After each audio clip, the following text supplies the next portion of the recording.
We wanted to find a play that was expandable, easily expandable, and a play that we could take a bit further, create a world around this play. And we ended up finding a play with two worlds, with multiple worlds. And the idea, the Nether represents this virtual realm, and we thought that we could really expand on that, and expand through that for digital use, like filming, motion capture, all that stuff. And so I think one of the main reasons for co-directing was we could get more done in the time we had. Absolutely. Because there's so much to do in 4 weeks. It's quite a lot. So I think that was one of the reasons. Sims is a real life character who lives in the real world and has illegal urges, which he uses the Nether as the virtual world in which he appears as Papa. He uses this virtual character to settle with those urges to stop him from using them in the real world. Iris is a young girl who lives in the Nether. She's quite playful, likes to play games, and she's part of the business. I play the character of Woodnut, who is seen frequently in the scenes that take place in the Hideaway. He's a frequent visitor there, often having conversations with both Iris and Papa. For Morris, she's very dominant and assertive, and it's definitely something that I'm looking forward to play with and see how far we can go with it. With Doyle, she has a lot of struggles and how much she shows and how much she doesn't. Looking forward to dealing with those. To return? Oh, I guarantee you to return. Woodnut. Thomas Woodnut. And you are? You may call me Papa. And so with this play, it utilises the digital media and it utilises the imagination so much that with these two worlds, one is incredibly realistic in a non-naturalistic way, and the other one is incredibly realistic, but it's god-awful.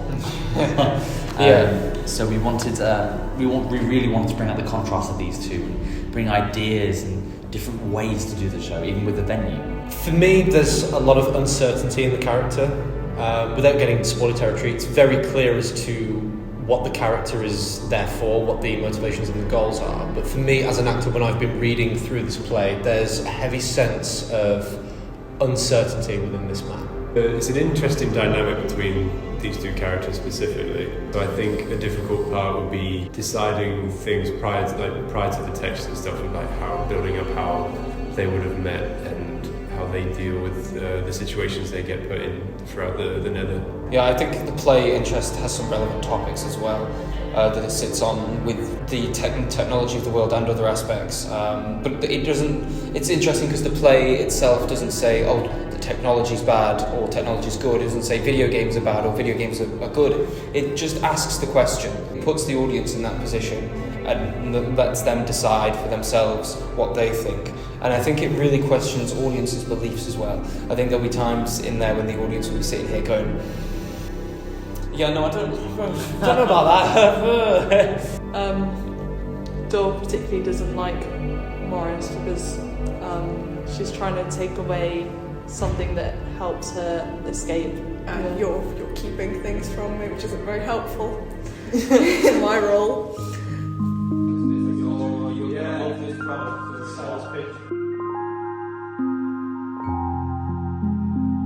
There's a nervous energy to Woodnut.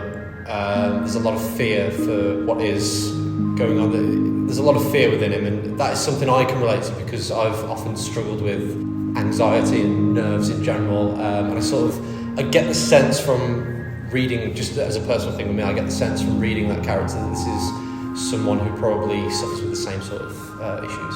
Well, she's fairly young, so I think she's got enough experience, but I still think she's still early on in her job, in her role. So I don't think she has run in with the law before, especially she's been a science teacher for a long time, so I think she's very dedicated to her work. I think the venue we've chosen for the Nether is quite exciting. I think it helps the immersion of the world, and it helps the audience become immersed, and it's not typically one you'd see theatre companies focusing on digital. So it's quite interesting trying to mix the two worlds together. The image of having human current technology mixing with human nature. It's an interesting image, I think, and that was another inspiration for our venue. And the play itself was that image itself. For the purely unique style of this play and the fact that there's two worlds and it's asking questions to the audience that they have to answer for themselves. The fact that there's no clear right answer in a lot of the questions in this play. It makes you ask yourself, like, what did I just watch? How do I take this? Oh, let me theorize. Let me go off on a branch, and then their ideas start to form. So this play can inspire other people. I am excited. There's two sides really. I'm excited for them to see the technical and production side of it, seeing what we have planned and how we plan to implement the media with the live theatre aspect to better tell the story. But I'm also really excited for them to experience the story itself. I think it's an unpredictable story with many twists and turns, many things that happen that you possibly have sat there thinking, I'd never expected the story to go there, but okay, here we go. So yeah, that's what I'm very excited about. Not because anyone has come to perfecting the art of sensation. Better than hiding a high grade. You want to better the world as well. I'm very excited for them to immerse themselves in where we're setting the play, like the venue. I think that's just going to bring so many other levels, and I'm looking forward as actors to get to be in that space, but I think the audience are going to really enjoy it too.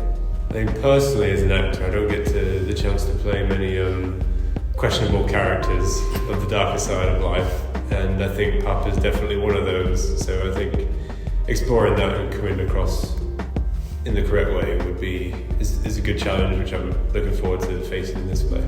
Yeah, I'm really looking forward to taking the audience on a journey and making them question things about technology and as well as the natural world.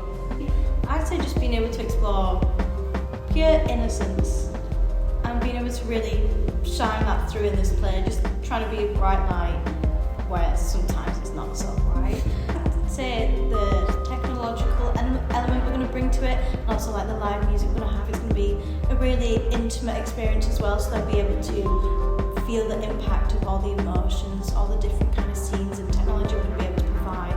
They're going to have a unique experience, and I feel like that's going to be something really, really amazing for people to witness and be part of. You are in for a journey that is very non-linear, but also plays on the mind and draws you in to a point of no return. It is an engaging, an experimenting, exciting, thriller, horror, ambitious, mysterious play, and what we're doing with it, with the digital aspects of it, I think really branch out into stuff that's not really been seen in this area, and I think in the Staffordshire area we don't see it as much in the digital side of things. Thanks for watching. Tickets are available on our website and through the link on our social media. Okay. Buy tickets now. Buy tickets. They're on the social media. They're on the website and they're on our social media, so buy tickets now. All of what we just said is true. Don't forget to subscribe. Do the thing. Like, description, shout out to my mum. Your mum? Your mum? My mother got me here. Don't cutting it there.